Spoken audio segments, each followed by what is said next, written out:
What is going on, everybody? BobbyFi with my man Eric Sheets Haber. We're going to be doing a little lineup review show, the first one of the year, because it was football yesterday, in case you hadn't noticed, and there's stuff to talk about. There's certainly going to be some overreactions. There's probably going to be some appropriate reactions. There was some things I got really right. There were some things I got really wrong. Sheets, how was your weekend? And why don't you talk about? Yeah, I don't know whether I want to talk about my stuff in this recording. Maybe I'll do it in all of them. I had a really fun weekend. I went to Richmond for the NASCAR race, my first NASCAR race ever. Got a suite, like all of my son's friends there, and it was a lot of fun. And I could spend like 2 hours talking about what it's like at a NASCAR race, both socially and the atmosphere of the sport and stuff like that. It was, I see the draw. I mean, it's like not my thing, you know what I mean? Which is one of the reasons why I did it. But I totally see why it's so freaking popular. There's a lot of energy there. And it was actually extra energy because it was 9/11. And so everybody's really into it. And in the first race, it came in 9/11. And then in the second race, it came in literally like the 1-9 beat the 11. It was just nuts. But it was a lot of fun. And I actually took down the GPP for the NASCAR as a bonus for that. Oh, what a monster. That's awesome, man. Yeah, that was fun. Of course, I didn't realize it until like the last lap that I was in contention. And I was just sweating. So that was fun. And then with as far as football goes, so I put in all my lineups Thursday because I knew I was leaving Friday, and I really never even checked again. And we could talk about the benefit or the detriment of doing that. But I ended up, I looked like, and I was basically traveling all Sunday because I was coming back. So I was sweating a little bit, and everything was kind of like struggling along, whatever, and just kind of doing nothing, doing whatever. And then like in the last game, I'm like, oh, dude, I mean, like, didn't we talk about this? I mean, what, everybody screws around, and why not just play freaking Mahomes and Hill? You know what I mean? That's just the bottom line. So I ended up here. Let me share my screen. Yeah. So I ended up with I get somewhat fortunate, and like my biggest buy-in ended up with Mahomes and Hill, and that won me $610. That was in the bigger buy-in one. The $100 single entry. Let me say the $100 millionaire. Maybe. Yeah, no. This one was the 333. I was seeing a bunch of them. Yeah, this is the power sweep. I cashed that. Okay. Yeah. And then this one, which scored a little bit better, cash for 420. Yeah, that was really good in the 100. That finished like top 330. And then I pulled up one really good, even a better score. And I only did 20 lineups, right? Right. I had 187 in this one, which is big freaking score. Right. And the fact of the matter is like I'm telling you, like, you have Mahomes, Kelsey, and Hill that could just freaking combine for 100 every freaking week. We talked about this, that they're just not going to be owned because they're either expensive or people just play other guys or whatever it is. And you even said this, you're like, listen, every freaking week you should just have some of this. And thankfully I did. And that kind of saved me from other stuff, like having stupid 10% OBJ when I didn't even realize he was out, having too much Michael Pittman, having defenses, which I think my 5 defenses might have combined for 2 fantasy points, right? Between Titans, Falcons, like whatever. Right. And I ended up sticking with, I had 75% Marvin Jones, who was very good. And I ended up with 40% Kyle Pitts, whatever it is. But again, I don't want to say I didn't take it seriously. But I put in my 20 lineups, just kind of rolled with it. But I think that's something to be said about this freaking KC team. I mean, they have so much, honestly, especially when they're forced to put the pedal to the metal, like when they're down, like they have so much freaking firepower with those main components like Mahomes, Hill, and whatever, that these guys just always have to be played. And I know always is like kind of a tough word to use, but that's honest. Maybe it's my biased takeaway because that's what did it for me. But that's my takeaway from this. No, we said it last week, and this is the part that I'm frustrated. So I just to vent my own. I'm frustrated because if you look, both all the millionaire winning lineup, whether it was the $5, whether it was the $100, they were all Kelsey and Hill lineups. Now, you basically, if you're going to play them with Mahomes, you basically can only spend the minimum on, you'd have to spend 3,600 or less on 2 receivers, and then up to like maybe 5K, I think, on the other receiver. That would be the route to do it. That's exactly what happened. There's nothing earth-shattering about the $100 millionaire winner. In fact, in my best $100 lineup, where I finished like 100th or whatever in the millionaire maker, it Oh, was you got it. You got 100th in one. Oh, that's sick. somewhere around there. But it was Yeah. 100. I don't know how, I have to look further back. 142nd it ended up. But I had the Mahomes, Hill, Kelsey. The problem is I also had Pringle and Callaway. Now, Callaway was actually, with all the talk about him and everything, he was in the millionaire maker winner lineup of the $100. Sure was. I'm looking at it right now. And as I said on all of our shows, if any of you were listening, that I thought Deontay Harris was the awesome pivot. And if you make that one pivot and you do the other normal things, Deontay Harris, puts up 16 fantasy points, would have dwarfed him there at a cheaper price tag too. Anyway, so it just was very winnable. I felt like Melvin Gordon, I was never going to get to. I understood the speculation by some people wanted to take some of those shots. That was in the $100, winner. I was never going to do that. Where I sort of went wrong was I was right in trying to get off most of the expensive running backs. Now, the problem, in my opinion, I was right. The problem is literally not only did everyone else bust, but we had the surest thing ever, in my opinion, come in the day of the game when I understand that people say, well, is it really that big of a boost because they've got these other backup running backs in San Francisco? I just don't think there's any way if Mostert plays that game that he doesn't I think his floor really was 20. And I almost locked him in, and then he gets hurt in the first quarter, about 5 minutes into the game. Wait, so help me, because again, I really wasn't following you. What happened? The other running back was out. So they're basically their second and third running backs are both out. And he vaults into to a spot. He went from projected to be about 3 or 4% owned in certain tournaments to being 35% owned. Oh, really? And I actually think it was excellent chalk. I don't think it was just good. Right. I think it was right. And it made you want to. There was a build you could get to. You could pair him around with these other guys. That made all the sense. With Joe Mixon, who I liked a lot. Because of the workload, and he eventually, not only got there, he was basically on every winning lineup that was out there. Yep. And then you had the other guys you could use that did let us down, that I didn't think were going to let us down, were Najee Harris against a good Buffalo Bills run defense. But again, with that kind of workload in Pittsburgh, I'm going to keep taking that shot. I'm not going to overreact, but it was frustrating. Chris Carson, just a pedestrian type of game. Everybody else in that range just didn't quite do it. There was, Miles Sanders was okay. He put up 17 fantasy points. That's not what you really want for the price tag. And the thing I just kept thinking about more and more is that I want to take what that I thought of more and more, and I don't know if I want to change going forward. I wanted to take shots on the high upside receivers that were in the upper mid tier rather than punting at all my receiver spots. And the problem is it didn't quite work. It did not work either because the top end running backs were just pedestrian. McCaffrey had 20 some odd points, but he did, as long as he doesn't get 40, you're fine. Dalvin Cook at his price, he put up 22 points because he got there a little bit late. But, and yesterday, those could have been valuable. But you want to take shots on the high upside. And I said, the last thing I said on air, and they reminded me in chat, was I need to get myself more Deebo Samuel. I made a note to get Deebo Samuel in my lineups. And Deebo Samuel, of course, puts up 36 fantasy points and basically was the difference maker, and at 5% ownership.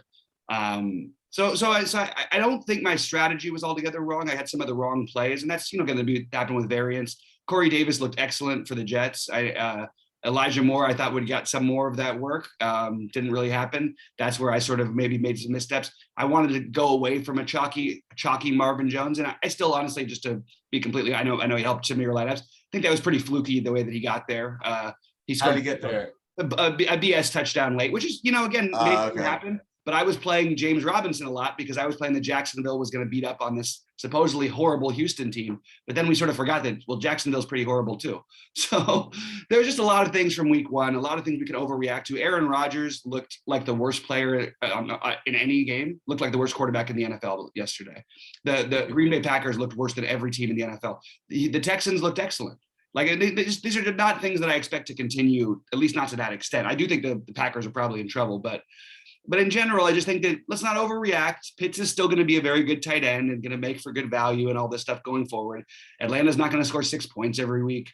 You know what I mean? There's just a lot of weird things that happen in week one. It didn't work out for me this time. I like some of the shots I took. I wish, though, where I'm mad at myself is I wish I would have stuck with more of what we had talked about just play this Kelsey Hill and Mahomes combination, and what else are we doing really? Now, also at the same time, I did switch over to a bunch of Kyler Murray, which obviously worked out wonderfully. And they had the minimum cost receiver Moore there, who actually looked really good. They got him involved, but he didn't end up putting up a big number because that all went to Christian Kirk with the touchdowns. But Moore actually looked good. They tried to get him involved, and I don't want the 11 fantasy points only, but I was happy with that play. We talked about the pivots I love Seattle and Indy in that game. I played a lot of Russell Wilson, and I got a lot of Lockett in there as well as Metcalf. And Lockett wasn't great. I'm sorry, Metcalf wasn't great. Lockett was. He had the 2 scores, the one big one. But then my run back, instead of using Pittman, I was saying I like Pittman and I wanted to use Campbell a little bit.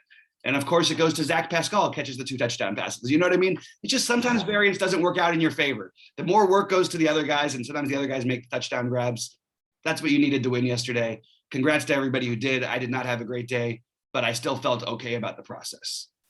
I will say something else. So this is really weird. So I'm looking at, like, first of all, this is one of my incredible pet peeves. I'm not going to do this too often, right? So I don't think I want to do it all.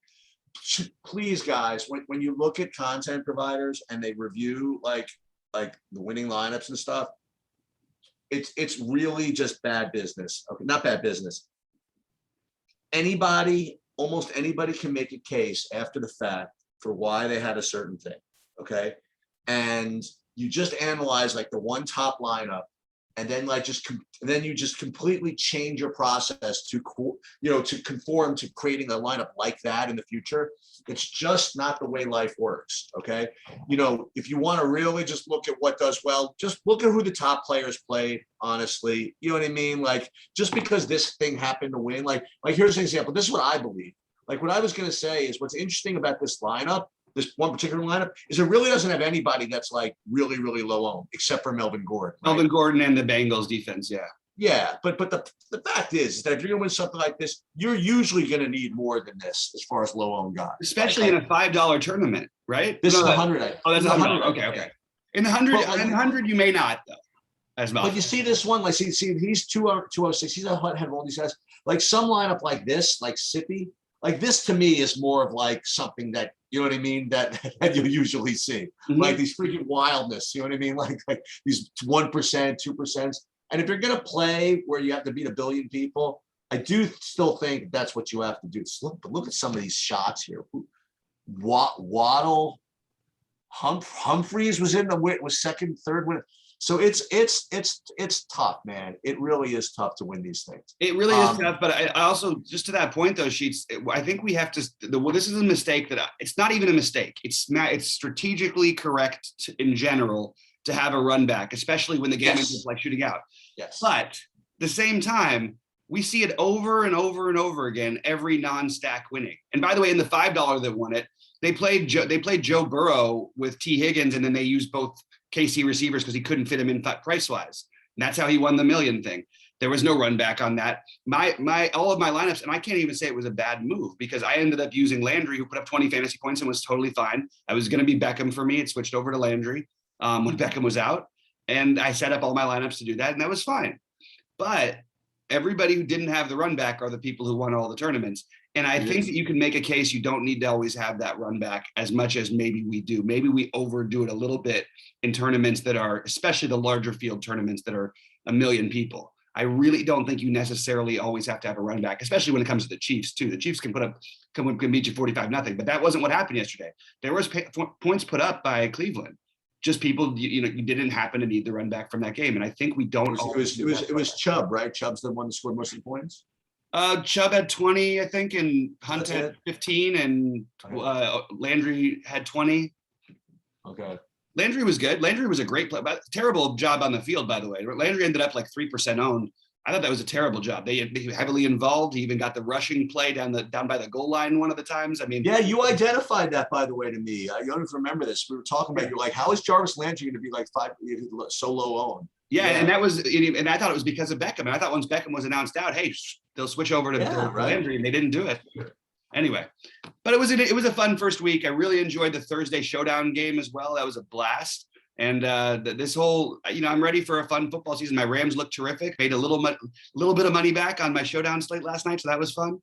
But yeah, it's always a little frustrating because week one, I never like to go heavy early in the sports but they offer these huge tournaments now. And then there's the lotteries you're playing everywhere. And I just sort of end up getting more invested than I initially want to, because I like to wait 3 or 4 weeks of football, because we really, it's harder to get a feel for these teams, especially with the limited preseason action these days. So, we really do have to wait and see what happens. In some cases, we sort of like forget about the guys who were the number one receivers and assume all these rookies are going to just be awesome from the beginning. Maybe it'll take them a few weeks. Maybe they don't feel that way. Maybe why are we playing Elijah Moore at 20% and Corey Davis ends up, whereas Corey Davis is 13%. Why isn't Corey Davis 4 times the ownership of Elijah Moore? I guess he was the sharp play. Like a lot of high buy-in stuff. I think people played him. I guess that was the sharp play.